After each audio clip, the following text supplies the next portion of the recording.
സ്കാലപ്പിന് neck design എല്ലാവർക്കും ഇഷ്ടമാണല്ലേ. അപ്പോൾ അതെങ്ങനെ നമ്മൾ നെക്കിൽ നല്ല ഫിനിഷിങ്ങോട് ചെയ്യുക, അത് ചുരിദാറിൻ്റെ നെക്കിനാണെങ്കിലും ബ്ലൗസിൻ്റെ നെക്കിനാണെങ്കിലും നമുക്ക് എങ്ങനെ അത് ചെയ്യാം എന്നുള്ളത് എല്ലാവർക്കും വരുന്ന സംശയമാണ്.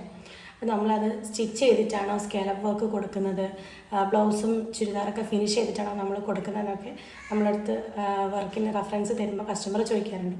അപ്പോൾ ഒരു ബ്ലൗസിന് നമ്മളിവിടെ നെക്ക് പാറ്റേൺ സ്കാലപ്പ് കൊടുത്തിട്ടുള്ള ഡിസൈൻ നമുക്ക് കാണിക്കാം.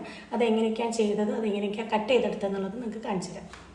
ഈ ബ്ലൗസിൻ്റെ നെക്കിൽ ബാക്ക് നെക്ക് നമ്മൾ ഡിസൈൻ മാർക്ക് ചെയ്ത് ആ മാർക്ക് ചെയ്ത പോയിൻ്റ് കൂടെ തന്നെ സ്കാലപ്പ് ഡിസൈൻ ചെയ്തിട്ടുള്ളതാണിത്. ബ്ലൗസിൻ്റെ സ്ലീവ്സിൻ്റെ എൻഡിലും അതുപോലെ ഫ്രണ്ട് നെക്കിലും നമ്മൾ സ്കാലപ്പ് ചെയ്തത് ഇവിടെ നിങ്ങൾക്ക് കാണാം. മെറ്റീരിയലിൻ്റെ റോങ് സൈഡ് നമ്മൾ ലൈനിങ് അറ്റാച്ച് ചെയ്തതിന് ശേഷം പാറ്റേൺ വരച്ചെടുത്ത് അതിൻ്റെ മുകളിലൂടെ സ്കാലപ്പ് ഡിസൈൻ ചെയ്തെടുക്കുകയാണ് ചെയ്യുന്നത്. പിന്നീട് സോൾഡറിങ് അയൺ വെച്ച് നമുക്കത് കട്ട് ചെയ്തെടുക്കാം. നല്ല ഫിനിഷിങ്ങോട് കൂടി സ്കാലപ്പ് ഡിസൈൻ നമുക്കപ്പോൾ കിട്ടും. നെക്ക് നമ്മൾ പിന്നെ മറിച്ചടിക്കുകയോ വേറെ ഹെമ്മിങ് കൊടുക്കുകയോ ഒന്നും ചെയ്യേണ്ട ആവശ്യം വരുന്നില്ല. അതുകൊണ്ട് തന്നെ നെക്ക് നല്ല ഫിനിഷിങ്ങോട് കൂടെ ബ്ലൗസിൻ്റെ ആയാലും ചുരിദാറിൻ്റെ ആയാലും കിട്ടുകയും ചെയ്യും. അത് കഴിഞ്ഞിട്ട് ഇനി ബാക്കി പോർഷൻസ് നമുക്ക് ഫിനിഷ് ചെയ്താൽ മതിയാവും.